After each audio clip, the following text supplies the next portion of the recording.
আজকে দেখো আমার দুপুরের লাঞ্চ। অ্যাকচুয়ালি আজকে আমার হাজবেন্ডও বাড়িতে আছে, তো একটু গুছিয়ে খাবার ইচ্ছে হলো আর কি। আদারওয়াইজ তো আমি হাতে ভাত নিয়েই খেয়ে নিই, যেহেতু কেউ থাকে না বাড়িতে। তো উস্তা আলু সিদ্ধ করেছি, করলা আলু সিদ্ধ, সাথে করলাম একটু পটল ভাজা করেছি, আর মিক্স ডাল করেছিলাম পেঁয়াজ সম্বার দিয়ে, সব রকম ডাল মিক্স করে ডাল বানিয়েছিলাম।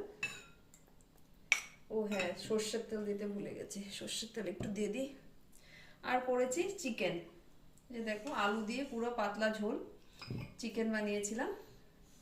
তো ওকে দিয়ে আমি বসে যাব, একদমই পাতলা ঝোল করে। আমি তো এমনি হাতে নিয়ে এক তরকারি ভাত দিয়ে খেয়ে নিই, এত কিছু খাই মানে ইচ্ছে করে না অ্যাকচুয়ালি একা একা। যেদিন ওর ওয়ার্ক ফ্রম হোম